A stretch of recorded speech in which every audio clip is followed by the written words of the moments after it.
Hi, welcome to our channel where we share the most intriguing stories. When the new HOA president declared war on his garage, Robert, a no-nonsense Texas mechanic, thought it was just another neighborly nuisance. He was wrong. One midnight break-in, a fearless ex-military wife, and a viral showdown later, suburbia would never be the same. My name is Robert, and I'm a 41-year-old mechanic living a life I'd call simple, honest, and hands-on. I fix things. That's who I am. From chainsaws and ATVs to lawnmowers and pressure washers, if it has an engine or a blade, chances are I've taken it apart and put it back together better than it was before. My garage is more than just a workspace. It's my sanctuary, my fortress, my happy place where the scent of motor oil and sawdust is more comforting than any candle you could buy at a boutique store. I live in a modest but solid home in a quiet Texas suburb. Not too close to the city, not too far from civilization, just right. We've got oak trees, long driveways, and neighbors who mostly mind their business. That is, until the HOA decided to go full Orwell on us. But I'll get to that in a minute. The crown jewel of my property isn't the house, it's the garage. Detached, brick-built, solid as a bunker. That place is stacked. Power tools, shelves of labeled parts, racks of wrenches and socket sets, not to mention my prized welding station and a custom-built workbench I made myself. I've got chainsaws hanging like art, axes mounted like trophies, and a drawer so full of screwdrivers it could be a medieval weapon rack if you squinted hard enough. Everything is clean, organized, and ready to go when a neighbor needs help or I get a weekend project itch. And, of course, there's Lindsay, my wife. God bless her. She's a former Army MP with enough edge to make a diamond blush, sharp-tongued, sharp-eyed, and the kind of woman you never want to sneak up on. She loves me, she loves our life, and she really loves weapons, not in a creepy doomsday prepper way, but more like enthusiast with a side of chaos. You don't argue with a woman who sharpens her own knives while humming old war songs. Until recently, life was good, quiet, predictable. I fixed engines, Lindsay read thrillers, and occasionally practiced takedown drills on our poor scarecrow in the backyard. Then the HOA decided to elect a new president, a woman named Karen Bradshaw. That's when the circus rolled into town. It started with a letter, not a conversation, not a knock on the door, just a smug, overpriced envelope with the Maple Ridge HOA logo stamped on the corner like it was the seal of the president. I pulled it out of the mailbox on a Monday morning, still in my flannel pajama pants, coffee in one hand, and mail in the other. At first, I thought it was junk, maybe another newsletter about block parties or grass height guidelines. I wish I'd been right. Inside was a neatly typed warning addressed to the resident at 4812 Briar Hill Drive. No Dear Robert, no neighborly tone, just legal-sounding garbage and an itemized list of so-called violations that read more like a fantasy novel than a real complaint. According to the HOA, my garage contained items that could be interpreted as dangerous weapons. They referenced multiple resident complaints about visible threatening tools, including but not limited to axes, chainsaws, machetes, long-handled blades, and industrial welding equipment. The cherry on top, a threat of daily fines and potential HOA intervention if the situation wasn't resolved within 10 business days. I laughed at first, actually laughed. Then I read it again, slower, and the absurdity started to feel less funny and more insulting. These weren't weapons, they were tools. I'm a mechanic. This is what I do. That welding rig they flagged as concerning? It's OSHA certified and cleaner than most people's kitchens. The axes, mounted on the wall like decor. And the chainsaws, all of them drained and unplugged, tucked safely in their mounts. There's nothing illegal about owning tools. Hell, in Texas, it's practically a birthright.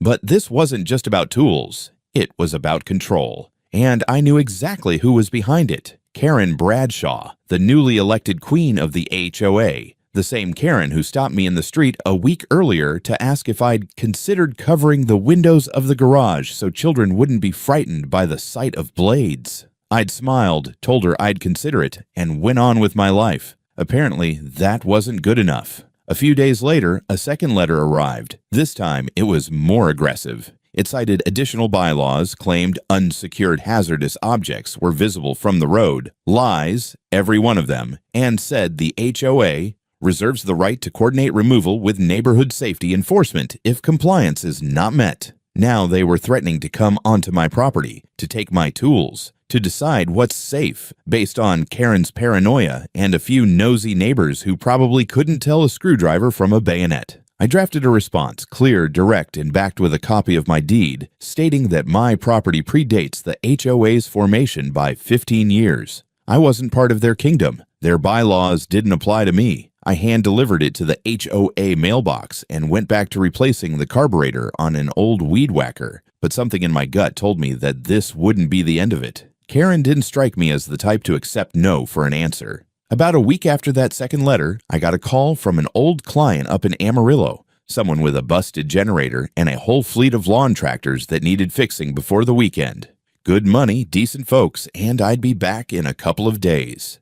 No big deal. Lindsay would be home, and honestly, she could handle just about anything that came our way. Hell, there were times I felt safer leaving the property when she was the only one guarding it. Before heading out, I checked the garage locks, double-checked the camera feeds on the app, and gave Lindsay the rundown in case any more HOA nonsense showed up. She waved me off with a grin and a sarcastic salute, already halfway through polishing the blade of her favorite utility knife. "Let 'em try," she said, tossing me a wink. I've been bored.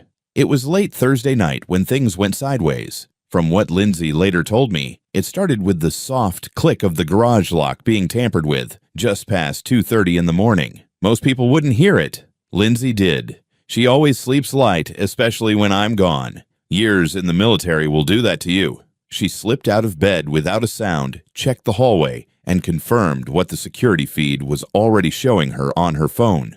Two shadowy figures dressed in black, creeping toward the garage like they were casing a bank. No badges, no warning, just gloves, flashlights, and duffel bags. HOA security, apparently, Karen's personal rent-a-cops, probably thought we were out of town, or that Lindsay wouldn't be much of a problem. They had no idea who they were dealing with. By the time the lock gave and they stepped inside, Lindsay was already slipping into her boots. She didn't go for the real steal. She's smart like that, but she sure as hell geared up. Flashbang grade flashlight, heavy-duty taser, pepper spray, and her custom leather sheath knife. Enough to send a clear message without doing anything fatal. She tucked a GoPro on her shoulder strap and stepped out into the cool night air like it was a training op. One of the goons was already unhooking my favorite chainsaw from the wall, my limited edition style with the polished handle and tuned carb. The other was loading tools into a duffel, wrenches, pliers, a torque set I'd gotten for my birthday. Lindsay watched them for a few seconds, letting them dig their own graves, and then flipped the flashlight on full blast.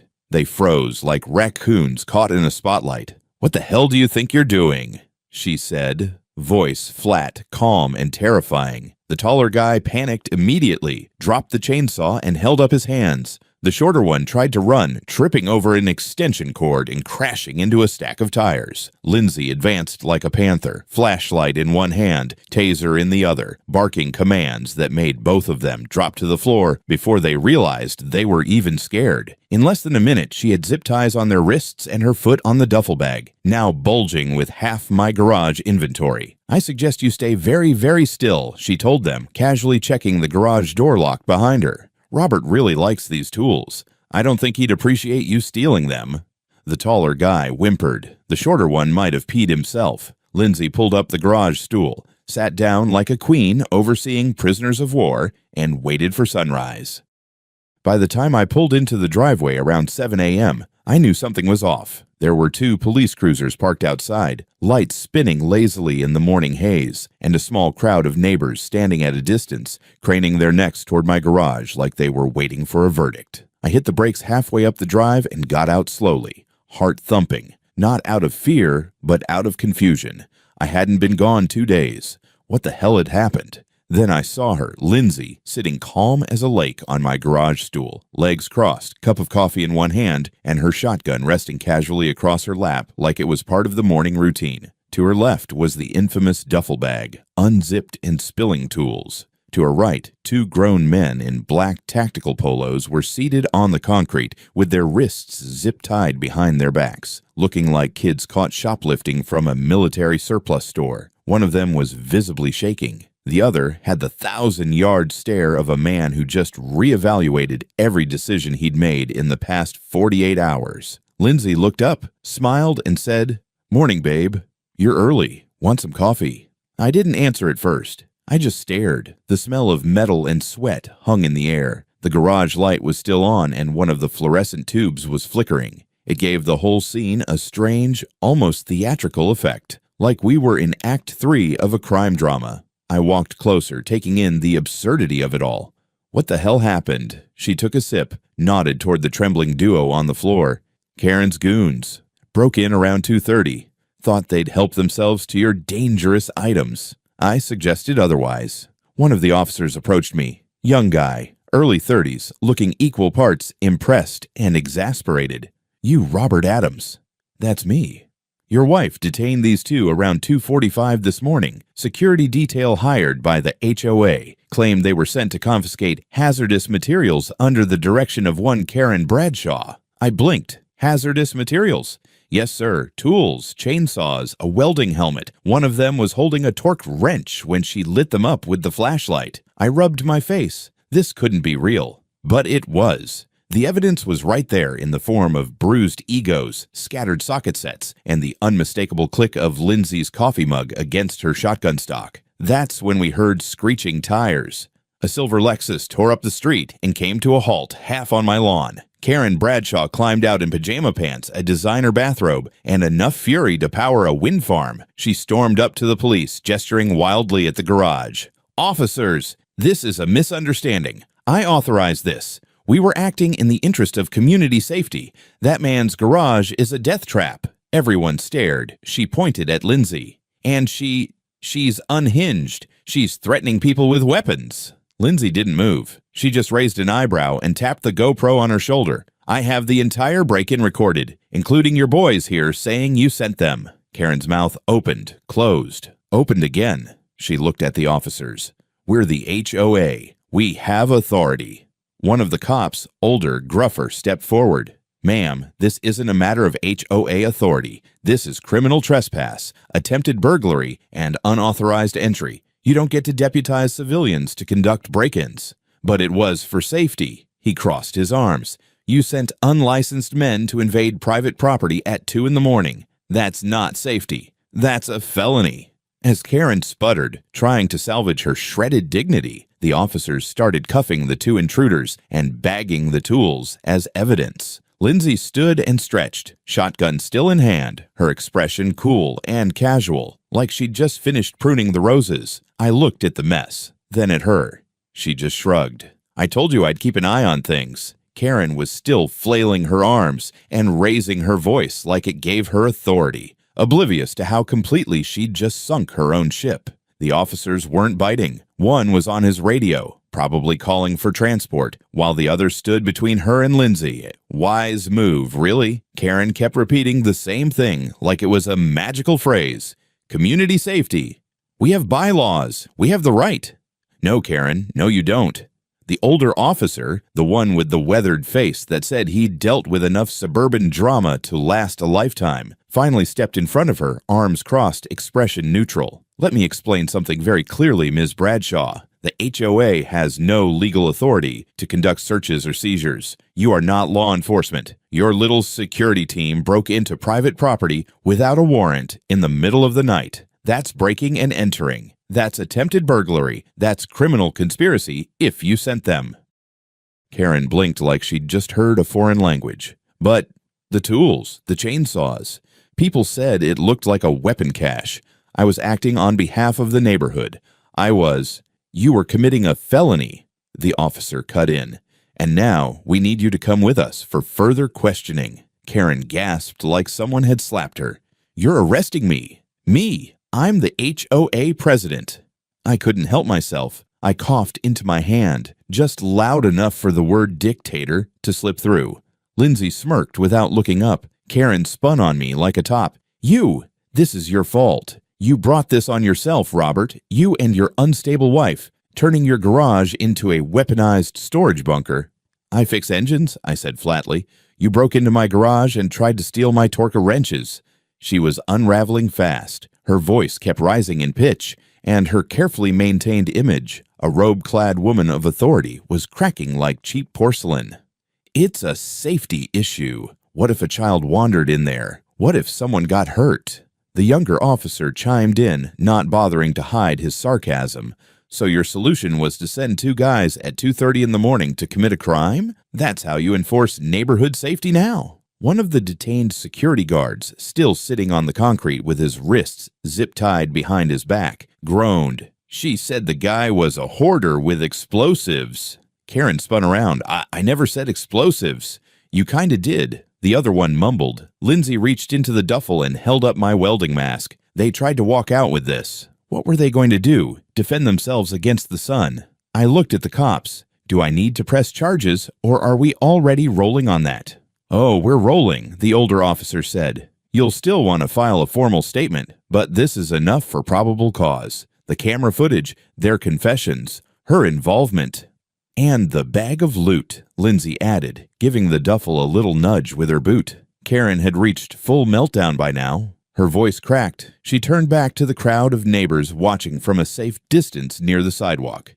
You all see this, right? They're dangerous. They're armed. That woman is crazy. She threatened my security detail. There was a beat of silence. Then a neighbor, Jim from across the street, stepped forward with his phone held high. Actually, he said, I think everyone here already saw what happened. He hit play. The video was already spreading. Lindsay's GoPro footage synced through our home server had backed up instantly. The moment she turned the flashlight on the intruders, barked her orders, zip-tied the would-be burglars, and sat down like she owned the place. It was all there. The icing on the cake. That now iconic line, crystal clear on video. Down on the ground, Karen's mutts. I've got a stun gun. And a free evening. A laugh rippled through the onlookers. Even one of the officers couldn't hide his grin. Karen turned ghost white. You're all insane, she whispered. Nope, I said. We just believe in the Constitution and locks. A few minutes later, they read Karen her rights. She went stiff as a board, then began muttering about lawsuits, calling her lawyer, and getting the board involved. But it was too late. The cops had her. The evidence had her. Hell, even her own rent-a-cops had turned on her. As they led her to the cruiser, her bathrobe flapping in the wind, I turned to Lindsay. She handed me her coffee cup. Still warm, she said. I figured you'd need it. I took a sip and looked around at the mess. The tools, the ruined lock, the scattered pride of Karen Bradshaw. This wasn't just a win. It was a complete combustion of everything she thought she controlled. And it was just the beginning. By the end of that day, our street had turned into a quiet revolution. Word spread faster than a brush fire in a dry canyon. Within hours, the HOA's official email inbox was flooded with complaints, not against us, but against Karen. Dozens of neighbors, some of whom I'd barely spoken to beyond a wave or nod, started showing up in person, shaking my hand or bringing over casseroles like we'd survived a tornado. You folks did what we were all too scared to, one guy told me. She's been on a power trip since the day she moved in. Apparently, Lindsay's viral moment had struck a chord. The GoPro footage ended up on the neighborhood Facebook group, Maple Ridge Watchdogs, and the comment section lit up like the 4th of July. People were quoting her line like it was from a Tarantino movie. Someone even made a meme of her holding up the flashlight with bold letters that read, Neighborhood Safety Texas Edition. My garage had never been so famous, but Karen wasn't done. Not yet. 2 days after her arrest, while the HOA board was still scrambling to recover from the fallout, every mailbox on our street received another official-looking letter. I opened ours at breakfast, half choking on my toast as I read the headline. Important community notice. Ongoing threat from dangerous residents. The letter painted me as an unstable tool hoarder and described Lindsay as a militarized individual with extreme tendencies. It claimed our home was a volatile site and that we had compromised the peaceful fabric of Maple Ridge. It was signed, still, somehow, by Karen Bradshaw. My first thought, she wrote this before they hauled her off and had someone mail it out. My second thought, oh, this just made things worse, because by the afternoon, that same letter was being torn apart in comment threads, quoted by angry neighbors who'd finally had enough. One woman wrote, "Karen tried to weaponize the HOA, and now she's trying to start a witch hunt. Enough is enough." The HOA board couldn't ignore it anymore. They called an emergency meeting at the clubhouse, and to their credit, they opened it to all residents, not just voting members. Lindsay and I showed up fashionably late, half expecting pitchforks. Instead, we got applause. I'm not exaggerating. The board tried to explain, tried to say Karen had acted without official authorization, but no one was buying it. Every voice in the room had a story. Fines for wind chimes, threats over mailbox colors, warnings about Halloween decorations. Karen had ruled by fear, and now that fear was gone. A vote was held on the spot. Karen was officially removed from the board. Her little safety initiative was dissolved. The HOA president, visibly sweating, stood up and publicly apologized to us in front of the entire room. "We regret what happened to Mr. and Mrs. Adams. This board failed to act sooner, and we will be reviewing our own oversight procedures moving forward." Translation: We don't want to get sued. Lindsay leaned over and whispered, "Should have brought popcorn." A week after the dust settled, I bolted a new sign to the front of my garage. Bright aluminum, laser-etched. Couldn't miss it, even if you were speeding by. Warning: property protected by wife, weapons, and righteous fury. No Karens allowed. It was more than a joke. It was a message, a boundary, literally and figuratively. The neighbors loved it. People came by just to take pictures with it. One guy brought his teenage son over and said, "This is how you protect what's yours, son, with tools, cameras, and a wife who can bench press a liar." Lindsay took the attention in stride. She wasn't one to brag, but I caught her watching that viral clip a few times when she thought I wasn't looking, chuckling to herself. She even got a handwritten thank you note from someone on the board, an older woman who'd apparently been fined $200 last year for planting sunflowers too close to the curb. We got invited to more block parties in that 1 week than in the entire 5 years we'd lived here. Lindsay joked that we'd become the neighborhood's unofficial security force. "Only difference is," she said, "we actually wait for people to break the law before we tie them up."